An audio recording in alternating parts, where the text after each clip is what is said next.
This is one of the most important things that differentiates a fast swimmer from a slower swimmer. What I want to do in this video is break down the different techniques of an advanced swimmer and a beginner, put them side by side, and show you how you can apply this to your own swimming so that you can swim faster. Let's go ahead and start out with this beginner swimmer right here. Now, if we take a look at the body line, first of all, this swimmer actually has a pretty good body line. What I mean by that is where the body orientation is relative to the surface area of the water. So if you look at the surface level, right, those two lines are basically parallel. Now, what you see oftentimes with a true beginner, like a beginner, is the head position, I'll draw in a different color, is going to be a little bit higher. And so the body is going to be lower in the water, because if your head is high, your legs are going to sink. Now, if you look at this swimmer, she's actually pretty solid on the body line. Where we fall apart is what happens on the actual catch. So let's go ahead and pause it on that frame. If you notice, the arm is pretty much straight, a little bit of a curve, but what we don't see is that high elbow catch. So when you, ideally at this point of the stroke, the arm would maintain that position and then it would come down. And so this is going to create our EVF. This is our early vertical forearm. If you notice, the arm right here is basically completely straight. I'm actually going to clear the screen and back up just a little bit, and you can see how the arm is pulling in a straight down. There's no bend in the elbow, and you really want to lift that elbow up and keep that elbow high the whole time. So if you look at that first segment of the stroke, let's just go back a few frames. Let's take a look at this arm right here that's extended. There's the pull. You can see, look at the direction of the pull, right? The arm is almost sweeping out. You can see the hands are basically pushing out and the arm is dropping. I did mention the body position is really good. If you take a look at where her eyes are looking almost straight down. And this is why she has a great body line. So this body line, if I didn't see the pull, I would actually think this is a more advanced swimmer. As soon as the pull started happening and the timing of the rotation, that's how you know that there's some work to improve. Now, we'll really see the difference when we compare this pull pattern to the advanced swimmer. But let's go ahead and clear the screen. Let's watch this one more time, then we'll go over to the advanced swimmer, and you can see a big difference in how that pull is happening. Right now, the arm is just dropping. Here's the advanced swimmer. Let's focus on just that segment, what is happening on the pull. Here it is in slow motion. We get the extension. Now, if you look at the body line, very similar to what we just saw. And I'm waiting for the perfect, let's just focus on the body line. Body line right here. Look at that straight line, water line here. These two lines are parallel. That means the body is straight. That's good. The key difference is the pull. So let's go ahead and pause it at the right moment. And you can see, do you see right there? Still some room to improve, but it's better, right? The arm is still relatively straight, but you can tell there's a little bit more pressure being applied on the fingertips. It's a lot more direct, right? If we had the straight shot, we'll look at that next. You can see the fingertips are entering right in front of the shoulder and the arm is extending right in front of that line. Like right now, I'm coming in to touch the camera. That's right in line with my shoulder. And then the arm comes down. You can see that she's doing a better job. Eyes are looking down. Body line is good. Let's go ahead and keep watching this. Find the next stroke. There's the extension right in front of the shoulder. And here's that straight shot. You can really see both of those. I really want to pause right here because this really illustrates what I was talking about when it comes to that high elbow catch. You can see her elbow. There it is. You can see her elbow right there. That is a high elbow catch. We are getting the true EVF. That's early vertical forearm. And you can see a different thing right over here with our beginner swimmer. If you look at where that hand is, look at that crossover across the body. There's this line right down the middle of your head. You see that vertical line that I just drew? Let me go back up just a little bit. There is a line right here. And so when your hand crosses over, that is an inefficient pull pattern.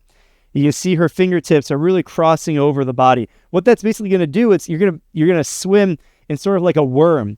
So if you think about it, the fastest way to get from 2 points, point A and point B, the fastest way is a straight line. If you go with a curve, right, that's going to take a lot longer. And that's what you're doing when you're crossing over that midsection. So let's go ahead and watch these both in slow motion here on the front-facing shot. Boom. I want to draw the high elbow catch again. And you can see here, she's trying to get that high elbow catch, but it's too late. If you look at this, it's really happening at the end of the stroke. So like at this point, the stroke's basically over. And that's why they call it an early vertical forearm, right? It's early because the earlier you can get in to this catch. If you look at my elbow right here, do you see right here? This is a early vertical forearm. Now, let's say I were to drop my arm and then get into it, right? This is late. This is early. So my fingertips enter the water. I'm reaching, and then I start that pull. And the earlier I can get into this position, the more water. If you can see right here, I can't draw it because my hand is stuck and my iPad's over here. But you get what I'm saying. The earlier you can get this catch, the more leverage you're going to have to pull yourself forward. And that's really the difference that you see between these two swimmers. This is happening a lot earlier, and this is happening a lot later.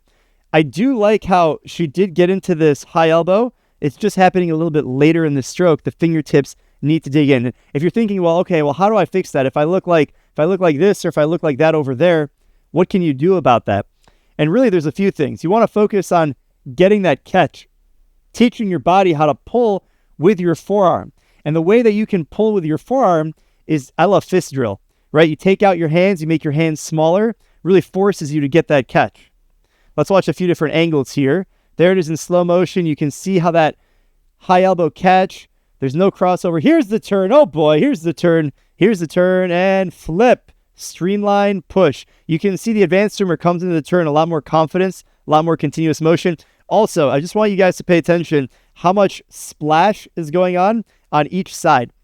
When you're swimming, splash is not fast. Splash is slow. I want you to think about that. In your head, just think splash equals slow. Only in the 50-meter freestyle race at the Olympics are they allowed to make splash. If you're not in that category of 8 people, you're not allowed to make a lot of splash. You want to be clean, precise, very agile in the water. That means you're efficient. So even when you're coming into the wall, you really shouldn't make a lot of splash until your feet actually flip over and smack into the water. But going into that point, your feet you haven't even turned yet. So you can see just how big of a difference that efficiency is even through the turn. You want to be graceful. You want to be fluid. You want to be one with the water. Here we are into the wall, streamline. And as you can notice, she's already in streamline. Look at that streamline. Look at that. Hands, one on top of the other, lined up, coming off the wall like an absolute missile. I guess underwater it's called a torpedo. She's coming off the wall like a torpedo. And you look over here, she's looking for the streamline. Now, when we analyze these two going off the block, this is going to become really important because you can see a big difference in how they enter the water. And a lot of that has to do with how tight they are in the streamline. You can see the eyes right now are looking here. She should be at this point looking up because her body's in a straight line. It's not happening. Let's go ahead and follow through there. There's a pause to get into the push, and then off the wall she goes. Rotate in. Now let's look at the dive. We'll look at this twice. There's the entry.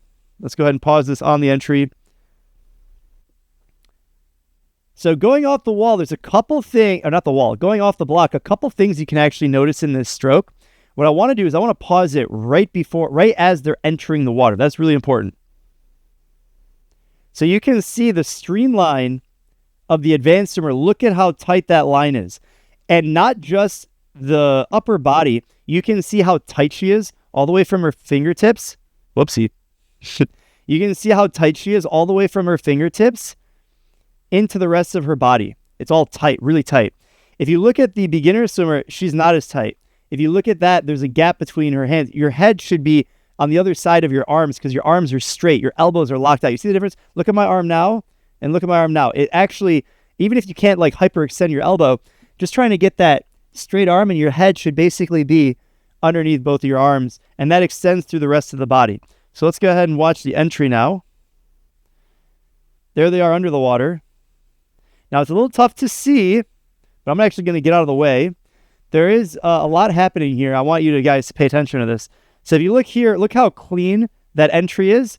You can see her head is in line with the rest of her body, right? If you didn't see that, look at her head. There it is. Now look at this swimmer over here. Do you see how her head is not in line with her arms? And that actually transcends the rest of the body. It's going to be a lot less efficient. And you can see them into the water. You lose a lot of speed when you have all those bubbles. Remember, splash equals slow. You want to be efficient. And there they are into the water. And then, of course, the dolphin kick streamline. Now, both swimmers do a lot of things really well. So if you're watching this and you're like, well, what do I get from this? I mean, I want you guys to pay attention to how good both of them have in body position, right? Even our beginner swimmer, look at this body line, right? She is moving in the direction that she wants to go. Eyes are looking down, great body position. She's finishing the catch right there. Hand is extended right in front of the shoulder. Fantastic. Where it starts to fall apart is the overreach, reaching over her line. That's a big difference we saw between the advanced swimmer and her over here. Another core difference that we saw, if I go ahead and play this to the advanced swimmer, you can see her head moving a little bit right there on every stroke. Got to keep that head stable on the strokes. And then you can see that crossover, which is going to make her swim like that. And we don't want to see that wiggle because you're going more distance than you need to. And when you look at the more advanced swimmer, there's no up and down like that. It's just a straight line. She's moving like a torpedo. Body position, if anything, at this speed, the advanced swimmer doesn't even have as good of a body position as the beginner. She's actually a little bit higher in the water. But where we see the difference, the high elbow comes late, and the advanced swimmer, there's the high elbow right there. And you really want to make sure you're thinking about your technique all the time when you swim, because your technique is the most important thing when it comes to swimming faster. Now, if you guys want to see how to swim perfect freestyle, then you got to watch this video right over here. I'll see you over there, and happy swimming.